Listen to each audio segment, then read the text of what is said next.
¿Por qué seguimos tragando con la película de Rocío Carrasco y Fidel Albiac, si cada vez que aparecen en pantalla el público cambia de canal como quien apaga una bombilla? Igual que cuando hueles leche cortada y de inmediato apartas el vaso, millones de espectadores llevamos meses apartando la vista de estos dos. Y no, aquí nadie va a vestir a María Patiño de pobre víctima. Ella misma se subió sin frenos al tren del sensacionalismo y ahora el tren se ha llevado por delante su nombre. Pero una cosa no quita la otra. Rocío y Fidel fabricaron un relato que quemó platós, hundió audiencias y arrastró reputaciones ajenas, y eso merece ser contado alto y claro, sin paños calientes. Escucha bien, porque lo que hoy te voy a narrar no lo vas a oír en los matinales ni en los magazines que ahora pretenden ir de neutrales. Hoy destapamos por qué María Patiño, esa reportera correosa que no dudaba en sacar trapos sucios de cualquiera, anda rabiando contra la pareja más impopular del momento. No porque la pobre Marita haya sido un alma cándida, eso no se lo cree ni su peluquero, sino porque el fuego que ayudó a encender acabó devorando su propio tejado. Y cuando ves tu casa arder, amiga, la rabia es la primera en salir. Imagínate la escena. Año 2021. Telecinco necesita un bombazo urgente, las audiencias bajan, la competencia aprieta y ya no basta con los chismes cotidianos de siempre. De pronto, entra en la sala de reuniones un dossier color salmón, Proyecto Rocío, contar la verdad para seguir facturando, aunque eso último no lo ponía, claro, se sobreentendía. Lleva la firma indirecta de Fidel Albiac, cerebro financiero de la operación. ¿La protagonista? Rocío Carrasco, hija de la más grande, desaparecida de los focos salvo para pleitos judiciales y visitas esporádicas a peluquerías de lujo. La propuesta, un serial lacrimoso, con música triste y primerísimos planos de lágrimas, que promete derretir corazones y disparar sares. Los jefazos huelen dinero y dan luz verde. Pero hay un obstáculo. ¿Cómo convertir un drama familiar, gastado y con 1000 versiones contrapuestas, en un producto de masas? Fácil, convenciendo a los colaboradores de que lo vendan como la gran verdad. Ahí entra María Patiño, veterana en olfatear pollos mediáticos. La citan, junto a otros tertulianos, en un despacho sin cámaras. Les ponen un vídeo de prueba con Rocío llorando, les hablan de maltrato mediático, de justicia social, detalle clave, les piden lealtad absoluta. Ni preguntas incómodas, ni dudas, ni alusiones a incoherencias pasadas. Aquí se viene a apoyar, dicen, porque esto nos devolverá el liderazgo y nos caerá lluvia de publicidad. María, que siempre olió el negocio mejor que una sabuesa al hueso, pudo haber dicho cuidado, que esto suena a guión forzado, pero eligió callar. Al fin y al cabo, su puesto dependía de mantener la maquinaria caliente, y la maquinaria pedía drama con mayúsculas. Así comenzó el espectáculo, cada noche, un capítulo, cada capítulo, una lágrima nueva, y en el plató, aplausos de lata y comentarios lacrimógenos. El primer día, los números subieron. El segundo, aguantaron. A la cuarta entrega, los mandos a distancia comenzaron a bailar. A la 10ª, el público de toda la vida, sí, tú, tu hermana, tu vecina Paquita, ya bostezaba antes de escuchar la sintonía. Aquí llega la parte jugosa. Cuando las audiencias se desploman, alguien tiene que cargar con la cruz. Y Rocío Carrasco no la iba a llevar, ni mucho menos Fidel, que seguía negociando contratos de exclusivas a la sombra. Los dedos apuntan entonces a los rostros visibles del plató, colaboradores como María, que se dejaron la piel defendiendo lo indefendible. Ella, que tan hábil fue para destapar infidelidades, no supo prever que el público rechazaría un relato unidireccional, sin pruebas contundentes y plagado de silencios selectivos. El boomerang mediático regresó y la golpeó de lleno. Mientras Telecinco se lamía las heridas, Televisión Española vio la oportunidad de pescar en río revuelto. Fichó a parte de aquel equipo para un programa nuevo, La Familia del Apocalipsis, ¿recuerdas? Con la promesa de renovar las tardes y atraer público joven. Resultado, ni jóvenes ni mayores, el SARE cayó por debajo del 6%, y en cuestión de semanas, la cadena pública se convirtió en campo de batalla. Los directivos gritaban, los guionistas improvisaban y los colaboradores, María incluida, veían cómo los espectadores huían en estampida. Porque, amiga, cuando un rostro se asocia al engaño, cuesta años de honestidad recuperar la confianza de la gente. Y aquí viene la gota que colma el vaso. A María le habían prometido recolocarla en otro formato si aquella aventura fracasaba. Pero el fracaso fue tan estrepitoso que nadie quiso arriesgar. Personaje quemado, dictaminó un informe interno. Su nombre espanta a la audiencia tradicional. En otras palabras, que buscara nuevos horizontes, porque la tele de siempre ya no la quería. Todo eso mientras Rocío y Fidel se envolvían en su silencio estratégico. Cero entrevistas, cero autocrítica, cero responsabilidad. Fue entonces cuando María, a puerta cerrada, explotó. No en un plató, donde habría sonado impostado, sino ante la confianza de una vecina en Fuerteventura, la isla donde compró una casa para refugiarse de focos y críticas. Allí soltó la frase que hoy hierve en los corrillos del corazón. Estos dos, Rocío y Fidel, no solo hundieron programas, nos han hundido a todos los que les dimos voz. Y lo peor es que lo sabían. Que nadie la confunda con una santa arrepentida. María disparó primero cuando tenía munición. Se apuntó al linchamiento de Antonio David, cayó datos que chirriaban y se mofó de compañeros que dudaban del documental. Pero, como suele ocurrir con la hipocresía televisiva, las tornas giraron y la figura de Patiño pasó de verdugo a indeseable. ¿Ironía? ¿Justicia poética? Cada cual que lo llame como quiera, lo innegable es que Rocío Carrasco y Fidel Albiac siguen en pie, mientras las carreras de otros se tambalean. ¿Qué aprendemos de todo esto? Que el público, tú, yo, todas nosotras, tenemos más poder del que nos hacen creer. Con un simple clic cambiamos de canal y enviamos un mensaje atronador. Basta de historias unilaterales, basta de lágrimas sin pruebas, basta de convertir los platós en tribunales sin juez ni defensa. Y cuando el público castiga, las productoras entran en pánico, recortan programas y sacrifican cabezas visibles sin piedad. Ahora bien, ¿ha terminado el drama? Ni mucho menos. Porque, según cuentan voces cercanas, María tiene munición guardada, grabaciones de pasillo, correos internos, órdenes expresas de directores que la obligaron a silenciar contradicciones de Rocío. Dice que está dispuesta a soltarlo todo si la vuelven a vetar. ¿Serán balas de fogueo o dinamita real? En breve lo sabremos. ¿Te has preguntado alguna vez qué se fragua en esos despachos cerrados donde ni la luz del pasillo se atreve a entrar? Allí, lejos de cámaras y micrófonos, se coció el pacto que terminó hundiendo a todo el que se acercó a Rocío Carrasco y Fidel Albiac. Una reunión, mejor dicho, una encerrona que cambió para siempre la televisión del corazón en España. Todo arrancó una mañana de miércoles. Productores nerviosos, teléfonos ardiendo y 3 carpetas sobre la mesa. Una con los números de audiencia en rojo, otra con la propuesta del documental Salvador y la tercera con los honorarios de Rocío y Fidel, tan abultados que parecían cheques de lotería. La orden fue tajante. Esta historia se vende como la redención definitiva. El que rechiste, fuera. María Patiño llegó la última, café en mano, creyendo que sería otra de tantas reuniones donde se reparten contenidos y se comentan cotilleos. Nada más sentarse, notó el ambiente cargado, miradas esquivas, móviles boca abajo y un silencio que retumbaba. El director rompió el hielo. Señores, vamos a rescatar a Rocío. Hay que apoyar su verdad sin reservas. Punto. No habló de pruebas ni de contraste, habló de emociones que enganchan, de lágrimas que fidelizan y de lo bien que cotiza una víctima con apellido famoso. Ahí empezó el teatro. Rocío necesitaba convertirse en heroína contemporánea, y Fidel, en estratega invisible. Para eso hacía falta un coro de tertulianos que aplaudiera y descalificara al que dudara. El guión marcaba cada gesto, planos cerrados a las lágrimas, música triste en segundos exactos, tormentas en redes sociales lanzadas por cuentas simpatizantes. Y detrás, contratos blindados. Si los índices caían, ella seguía cobrando. Si subían, todos repartían premio, menos la audiencia, que solo recibía drama reciclado. María, que siempre presumió de olfato, no quiso ver el avispero. Le prometieron minutos de oro, exclusivas y la garantía de que, si aquello pinchaba, tendría silla asegurada en otro formato. Creyó el cuento porque también veía su oportunidad de seguir reinando en las sobremesas. Lo que ignoraba es que la tele cambia de piel cuando huele a engaño, y el público de toda la vida, esas mujeres que planchan, cosen y comentan con el brasero encendido, no soporta que le vendan gato por liebre. Los primeros programas fueron un vendaval de cifras. Rocío narraba entre sollozos, Fidel manejaba hilos y productores brindaban en cafeterías cercanas. Pero el encanto duró lo que tarda en enfriarse el café. Pronto surgieron contradicciones, datos inexistentes, testimonios que no cuadraban. Y la gente, que calla pero no olvida, empezó a dudar. Cambios de canal, memes en redes, chistes en los barrios. El efecto dominó estaba servido. Cuando el SARE se desplomó, comenzaron las filtraciones, mensajes de WhatsApp que pedían a los colaboradores defender sin fisuras, advertencias de despido si alguien abría la boca, y hasta órdenes de cortar las intervenciones de cualquier invitado crítico. María Patiño, lejos de recular, apretó el acelerador, atacó con más vehemencia a quienes osaban cuestionar, repartió etiquetas de machista o negacionista como quien reparte folletos en un mercado. Pensaba que así salvaba el barco, en realidad, cavaba su propia tumba televisiva. Mientras tanto, Rocío y Fidel movían los peones fuera del tablero. Pisos nuevos, contratos paralelos, ofertas de libros, propuestas de realities. Todo mientras los que quemaban su imagen en pantalla eran otros. Cuando el proyecto pasó de Telecinco a la cadena pública con aquel invento de tardes, el truco ya estaba gastado. El público ni se molestó en dar una oportunidad, vieron los mismos rostros, reconocieron el mismo discurso y apagaron la tele. Y llegó el día de la guadaña. Los directivos de RTVE, hartos de ver las curvas de audiencia caer como un tren sin frenos, convocaron una reunión de emergencia. El mismo despacho, otro ambiente, gritos, culpas, portazos. María entendió al instante que ya no había red. Salió con la mirada fija en el móvil, esperando la llamada que nunca llegó, la del siguiente programa que la rescatara. No la llamaron.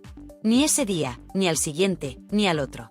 Su nombre se convirtió en sinónimo de tóxico en los informes internos, rechazo inmediato del público tradicional. ¿Qué hicieron Rocío y Fidel? Silencio absoluto. Ni un mensaje de apoyo, ni una declaración conjunta, ni un gracias por defendernos.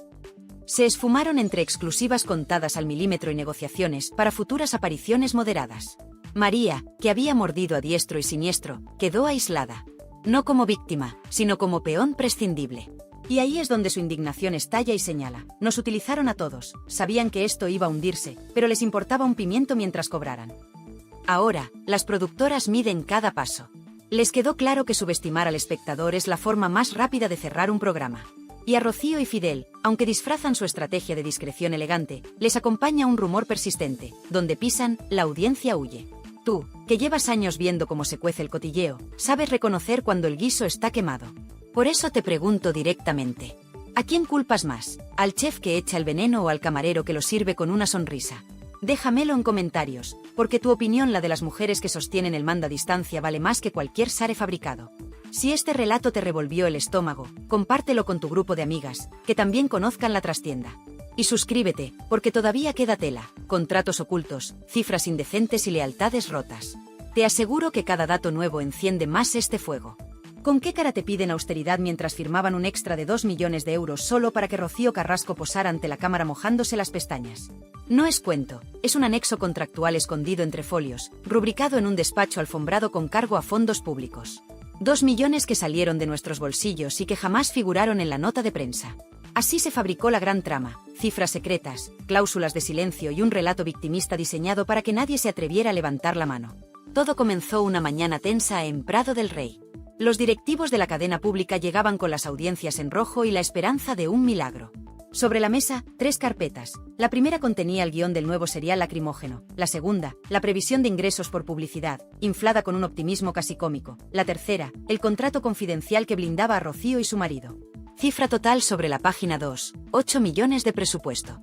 La prensa se enteró de 6. Los 2 que faltaban eran, textualmente, incentivos de resiliencia. Bonito eufemismo para decir prima por llorar en exclusiva. La jugada era maestra si salía bien, héroe de prime time, titulares fáciles, debates interminables. Pero había un peaje enorme, pedir a toda la plantilla complicidad ciega. Y ahí entra María Patiño. Nadie la obligó con pistola, cierto, pero le presentaron el plan como boleto ganador. Tú lee el teleprompter, tú carga contra quien dude, nosotros te cuidamos el puesto. Ella aceptó con la ambición por bandera, la conciencia se quedó aparcada en el pasillo. En la primera emisión, el SARE subió como la espuma. En la segunda, se mantuvo. A la quinta, el gráfico empezó a descender. Y desde el sofá de tu casa, tú movías el mando a otra cadena porque algo rechinaba. Tantas lágrimas y tan pocos documentos. Ningún parte forense, ningún informe policial concluyente, todo testimonios y más testimonios.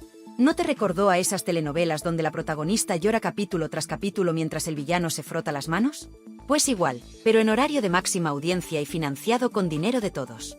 Cuando las encuestas internas mostraron el primer desplome, los productores activaron el modo pánico, orden de reforzar el mensaje y lista negra de periodistas. Sí, lista negra, nombres y apellidos de profesionales a los que se prohibía entrar en plató porque hacían preguntas incómodas. El correo corría por chats cerrados, un redactor hastiado lo filtró y la bomba empezó a chisporrotear. Había colaboradores de vieja escuela, reporteros curtidos y presentadores que cuestionaban la veracidad de fechas y cifras. Tachados, vetados, confinados al pasillo. Y en el pasillo, porque la tele se cuece más allí que en el estudio, se escuchaban auténticas barbaridades, que si el coche oficial esperaba con el motor en marcha cada vez que Rocío pisaba maquillaje, que si Fidel negociaba las intervenciones cobrando hasta la última palabra, que si productores juraban en alto que el documental era un salvavidas para la cadena, aunque por dentro temblaran al ver cómo la audiencia empezaba a huir. Mientras tanto, en la redacción, los técnicos veían otro drama. Facturas de decorado que se inflaban una semana sí y otra también, compras urgentes de iluminación para resaltar la lágrima, ampliaciones de presupuesto para música emotiva y, lo más sangrante, un equipo jurídico pagado con fondos públicos cuyo único fin era redactar demandas preventivas contra quien osara contradecir el relato oficial. Tú pagabas con tus impuestos la defensa legal de un show que te había prometido la verdad, pero lo que recibías a cambio eran amenazas veladas de querella. Ahora bien, nadie contaba con el escepticismo de la audiencia veterana. Nadie contaba con que tú, tu hermana, tu círculo de amigas, esas que comentan la novela de sobremesa mientras sorben el café, habéis visto suficiente televisión para oler montaje a kilómetros.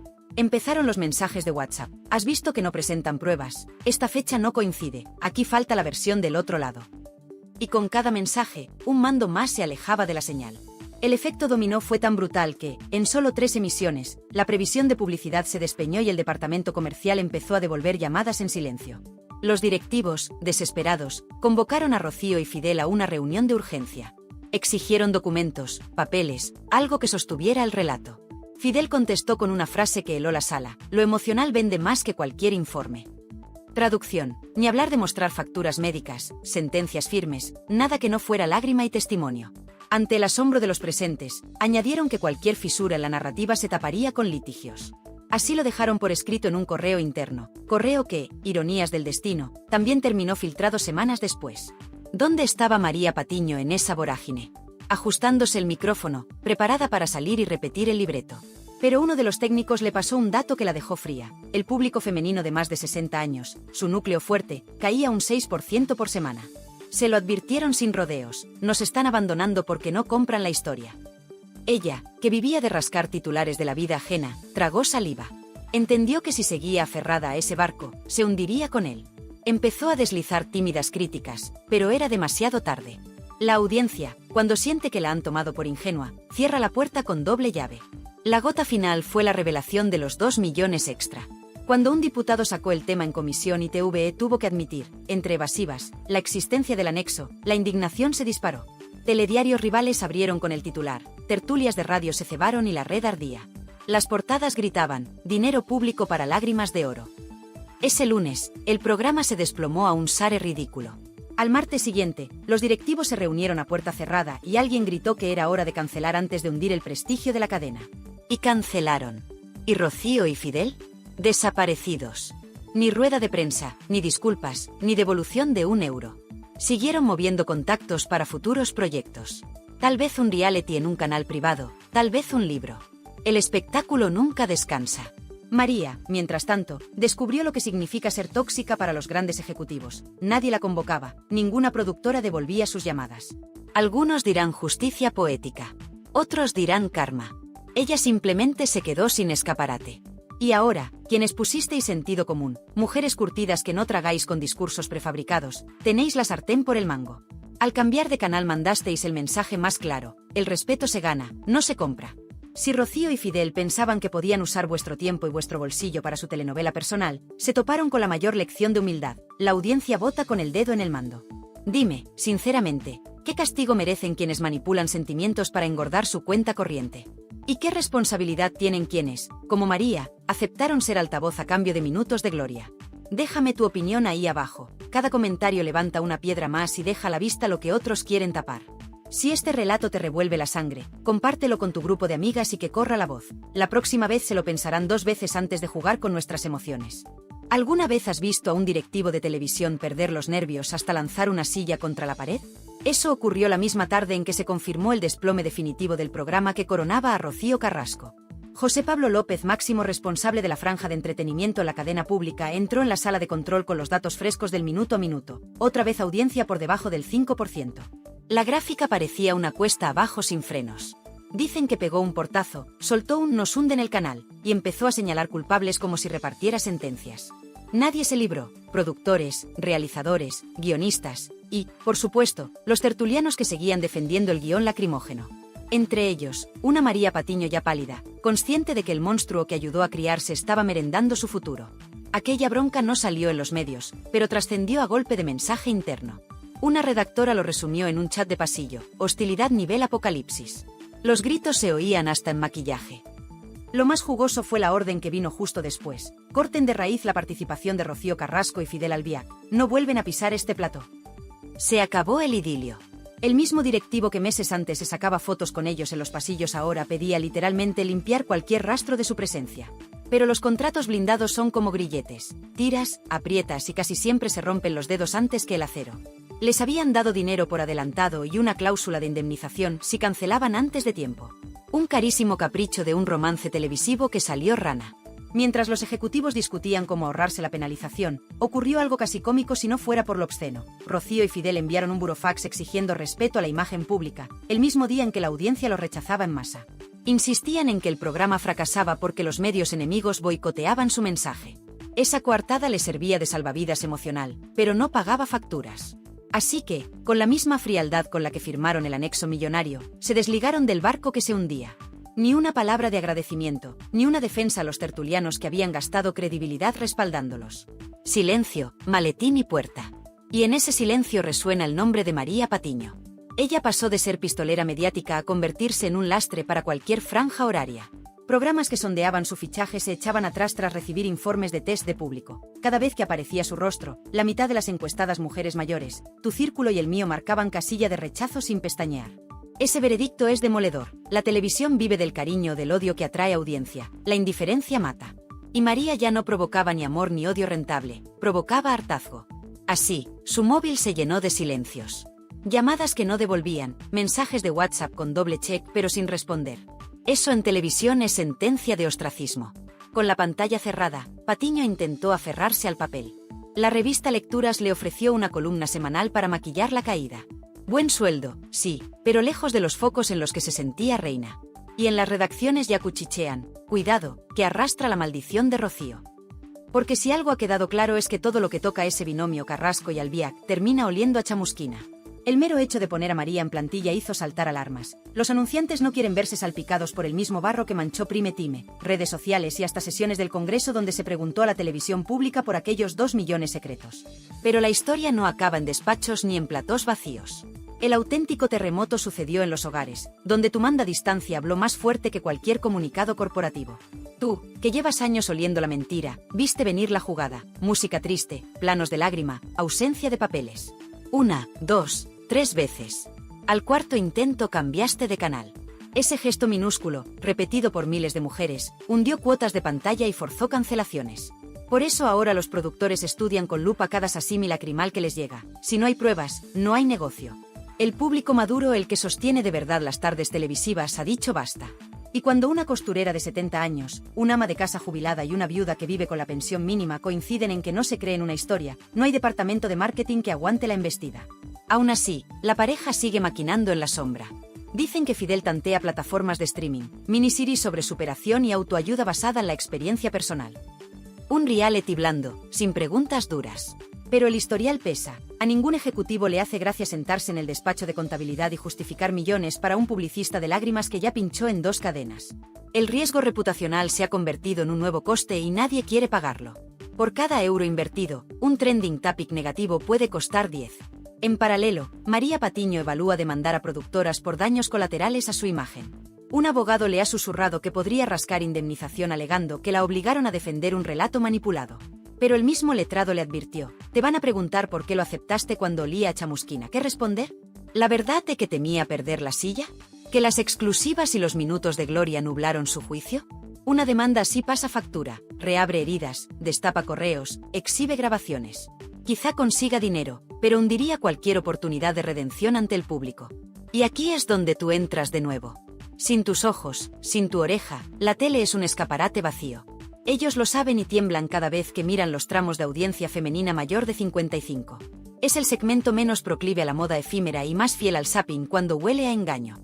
Por eso te pregunto directamente, ¿crees que Rocío Carrasco y Fidel Albiac merecen otra oportunidad en pantalla o ya agotaron todo el crédito? Deja tu respuesta ahí abajo y ponle voz a esa mayoría silenciosa que les ha quitado el altavoz.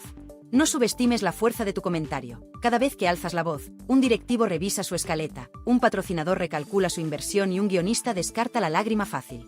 Compartir este vídeo con tus amigas sirve para algo más que cotillear. Es un mensaje colectivo de que la manipulación sentimental nos cansó. Si con un simple clic tumbaste un programa millonario, imagina lo que podemos hacer diciendo alto y claro que ya no tragamos con dramas de encargo. Porque al final, la moraleja es sencilla. Quien juega con la emoción ajena para llenar el bolsillo termina pagando con su reputación.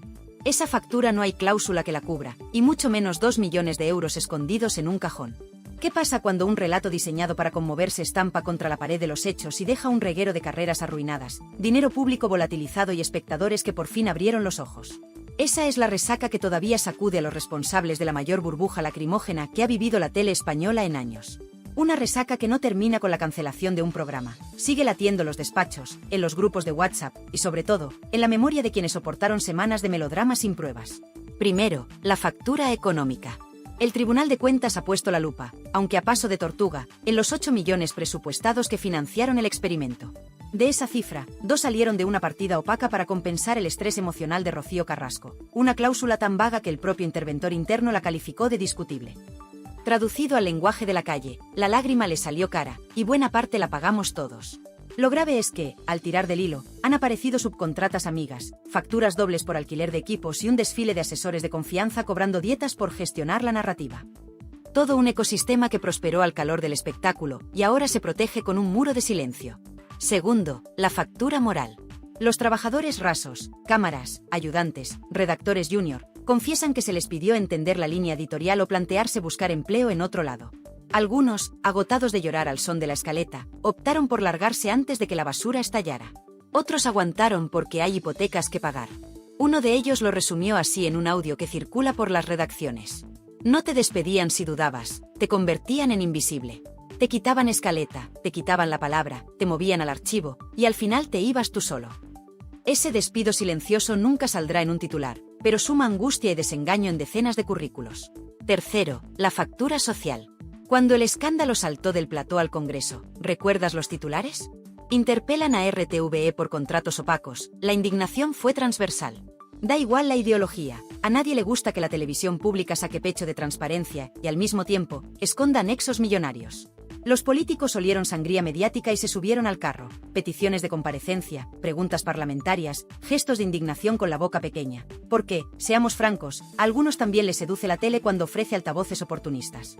Mientras todos jugaban a devolver la pelota, Rocío y Fidel hicieron lo de siempre, negociar en la sombra. Se reunieron con un equipo de abogados especialistas en reputación online para limpiar huella digital negativa, es decir, enterrar vídeos críticos, mandar reclamaciones a canales pequeños y presionar a portales que cobijan comentarios duros. El plan incluía inundar la red de notas motivacionales y frases de autosuperación, dar sensación de paso de página y, sobre todo, evitar las entrevistas cara a cara, donde un periodista con hemeroteca pudiera arrinconarlos con fechas, datos o contradicciones. Si la estrategia suena fría, es porque lo es. Manual básico de daño reputacional. Ahora, imagina por un momento que esa limpieza digital culmina y la nube de artículos incómodos desaparece poco a poco de buscadores. ¿Borrará eso el recuerdo de las tardes de manipulación? La respuesta late en los bares, en las peluquerías, en las fotos de sobremesa que todavía circulan por grupos. Allí el tema sigue vivito y coleando, la indignación no borra con un clic. Y ese recuerdo se convierte en aviso para navegantes. La próxima vez que un formato prometa verdad incontestable sin pruebas encima de la mesa, la audiencia pedirá recibo antes de gastar su tiempo. Mientras tanto, María Patiño ajusta cuentas consigo misma. A puerta cerrada ha reconocido a un par de compañeros que subestimó al público maduro y sobreestimó la capacidad de manipular con lágrimas. No lo hace por remordimiento altruista, lo hace porque su futuro pende de un hilo. No puede refugiarse en platós que ahora la esquivan, tampoco puede convertirse en influencer juvenil a los 50 y tantos. Su terreno era el corazón clásico, y ahí ha quedado marcada. Habla con productoras menores que tantean docuseries de archivo y presencia mínima de presentadores. Podría narrar, desde voz en off, historias ajenas sin mostrar su rostro, una forma de colarse en pantalla con perfil bajo y reescribir su relación con la audiencia. Pero los números no cuadran. Hoy, un creador de contenido en YouTube con 200.000 suscriptores cuesta menos y trae más engagement que un rostro televisivo abrasado. De puertas afuera, el espectador medio se siente, por fin, vindicado. Durante meses avisó en redes, dejó comentarios, cambió de canal. Mucha gente mayor, acostumbrada a tragarse maratones de culebrones, dijo basta. Y en ese basta hay una enseñanza. La audiencia senior ya no es dócil ni silenciosa. Maneja el móvil, comenta en foros, comparte enlaces que desmontan argumentos televisivos en tiempo real. La tele de antaño, ese monólogo donde nadie contestaba, es un fósil. Ahora el público replica, exige y castiga. Lo han aprendido a golpes directivos que juraban que el SARE se domesticaba con música triste y primeros planos. Sin embargo, la industria olvida rápido. Se habla de nuevas docu-verdades en fase de desarrollo. Historias de famosos caídos en desgracia dispuestos a presentarse como héroes incomprendidos. Productoras husmean en juzgados buscando pleitos escabrosos que puedan empaquetar en capítulos. Y ya hay quien pregunta, con descaro, si Rocío y Fidel aceptarían una segunda parte, quizá centrada en su renacimiento. No es broma, el morbo vende, y el olvido del público se da por sentado. Pero ahí entras tú. Y ahí entra la memoria colectiva que viraliza el pasado cuando menos conviene a los interesados. Porque la lección final podría haber salido de cualquier madre curtida. El que juega con los sentimientos de la gente, termina durmiendo con la conciencia intranquila. Ese ron, repetido en salas de estar de toda España, pesa más que cualquier campaña de reputación. Y pesa más porque es verdad simple, verdad sin necesidad de musicón ni focos. Ahora, antes de cerrar este relato y dejarte con la reflexión final, quiero lanzarte la pregunta que incomoda a directivos, tertulianos y a los propios protagonistas. Si mañana volvieran a tu pantalla con un nuevo drama, ¿les darías el beneficio de la duda o cambiarías de canal sin pensarlo? ¿Sabes qué es lo que más duele a quienes manejan la tele como si fuera un teatro de marionetas? No son los titulares escandalosos ni las portadas incendiarias, sino el murmullo constante de la gente corriente que ya no se traga sus funciones. Ese ronrón de mujeres como tú, que han criado hijos, sostienen casas y han visto más seriales de los que un productor puede imaginar. Mujeres que ahora plantan cara desde el sofá, dicen hasta aquí y cambian de canal sin pestañear. Esa rebelión silenciosa es la verdadera condena para quienes fabrican dramas de laboratorio y los envuelven en papel de víctima premium. Piensa en el espectáculo que acabamos de destripar: 8 millones de euros en globos de helio, 2 millones extra para lágrimas de oro y un plató convertido en altar de un relato sin pruebas. Te aseguro que ningún contable, por muy hábil que sea, puede esconder eternamente semejante agujero. Pero lo más sangrante no es la cifra, es la osadía de creer que tú, yo y todas nosotras íbamos a aplaudir la farsa mientras ellos firmaban cheques con nuestro dinero. Detente un segundo y pregúntate, ¿cuántas veces te han vendido historias emocionales que, en el fondo, solo eran coartadas para llenar bolsillos ajenos? ¿Cuántas presentadoras rompieron en llanto improvisado mientras los guionistas contaban segundos para empalmar con publicidad de colonias? Y no digo que las lágrimas sean siempre fingidas, pero cuando pesan millones, hay que mirarlas con lupa. Rocío Carrasco y Fidel Albiac confiaban en que la compasión colectiva sería su escudo. Se equivocaron. La compasión sin credibilidad es pura espuma, se disipa al primer soplido de dudas. Y ahí entraste tú, con tu intuición curtida. Viste huecos en las fechas, notaste incoherencias, echaste en falta papeles y dijiste no gracias. Un clic, cambio de canal, sare que se desploma. Plaf. Así se desinfla un globo millonario. Mientras tanto, María Patiño jugaba funambulista sobre hilo de seda, creyendo que la ovación sería eterna. ¿Recuerdas la seguridad con la que despachaba a quienes pedían pruebas? Esa misma seguridad se convirtió en silencio absoluto cuando la audiencia dejó de reírle las ocurrencias. La tele no expira por la polémica, expira por la indiferencia. Y la indiferencia, amiga, es un veneno que hemos aprendido a administrar con maestría. Ahora respóndeme sin miedo. ¿Te conmueve todavía la lágrima a cámara lenta, o sientes un hormigueo de sospecha cada vez que alguien pide que le creamos sin ofrecer un papel? ¿Amas todavía a los tertulianos que se columpian sobre el morbo, o empiezas a verlos como timadores de emociones? ¿Aplaudes las disculpas tardías de quienes participaron en la manipulación, o las tomas como estrategia de supervivencia de quien ve hundirse el barco? Tu respuesta importa, y más de lo que ellos quieren aceptar. Cada comentario que dejes ahí abajo es un ladrillo en el muro que separa la comunicación honesta del teatro interesado. Cuando posteas "no me convence, no quiero papeles", un becario toma nota, un redactor se muerde el labio y un ejecutivo revisa la escaleta con sudores fríos. Créeme, lo sé por voces que llaman a escondidas para preguntar qué dicen las señoras de tu canal. Y ya que hablamos de voces, hablemos de las que siguen calladas, las de los trabajadores rasos, los cámaras que tuvieron que repetir toma porque la lágrima resbaló antes de tiempo, los redactores junior que redactaban preguntas suaves con órdenes de no salirse del guión, los técnicos de sonido que bajaban micrófonos si alguien introducía un dato incómodo. Ellos no firman contratos millonarios ni salen en la foto, pero pagan con ansiedad cada volantazo de la dirección. No olvidemos a quienes sostienen la industria desde la sombra y cobran sueldos mileuristas, mientras las estrellas se suben a ese versus pagados con sobresueldos. Ahora bien, pongamos el foco en lo que viene. Sí, porque los mismos que hoy esconden la cabeza ya planean nuevas docuverdades, nuevos platós, nuevas víctimas de temporada. Tal vez esta vez sea un deportista caído en desgracia, o una cantante con deudas millonarias. Cambian los nombres, no el truco: lágrima en primer plano, palabras mayores, maltrato, injusticia, linchamiento y un torrente de exclusivas a precio de caviar. Saben que el morbo es como el azúcar, crea adicción. Pero también saben que quienes ya hemos visto el truco podemos arruinarles la función. Ahí es donde tu poder se multiplica. Comenta sin miedo: quiero pruebas, no me creo nada, enseñad documentos. Tu mensaje ya no es un grito en el vacío, es un eco que rebota en foros, tertulias de radio y redacciones inquietas. Comparte este vídeo en tus grupos de amigas, en el chat de la familia y en el del barrio. Conviértelo en sobremesa de domingo, en charla de peluquería y en debate de cafetería. Cuantas más mujeres exijan honestidad, menos hueco habrá para los relatos prefabricados. Suscríbete y activa la campanita si disfrutas viendo cómo desmontamos ficciones millonarias con una simple lupa y mucho sentido común. Porque aquí vamos a seguir, ni nos compra la lágrima fácil, ni nos calla la amenaza de demanda. ¿Acaso no te enciende la sangre pensar que podríamos ser testigos de la primera gran rebelión de espectadores maduros contra la manipulación sentimental televisiva? Piénsalo, generaciones que crecieron con dramas en blanco y negro ahora exigen veracidad en 4 Kelvin. Pasamos de creer todo lo que sale en la tele a demostrarme cada frase con documentos. Esa evolución merece celebrarse, comentarse y, sobre todo, difundirse. Y te prometo algo, los próximos archivos que estamos investigando van a sacudir todavía más los cimientos de este teatrillo. Hay correos, hay facturas y hay testimonios inéditos de gente que cayó cuando se apagaban los focos y ahora quiere hablar. No puedo adelantarte nombres, todavía, pero sí darte una pista, una exdirectora de contenidos con correos explosivos y un antiguo asesor financiero harto de contratos opacos. ¿Te lo vas a perder? ¡Claro que no! Antes de cerrar, déjame la última pregunta, la que retumba en cada pasillo de televisión cuando apagan las cámaras. ¿Qué pasaría si, la próxima vez que intenten venderte drama sin pruebas, todas cambiamos de canal desde el minuto 1? Piénsalo. Escríbelo. Compártelo. Porque tu opinión, sumada a la de miles, puede hacer más ruido que el grito desesperado de un productor cuando ve las gráficas desplomarse. Y si eso sucede, amiga, estaremos asistiendo no a un final, sino al nacimiento de una televisión que nos respete.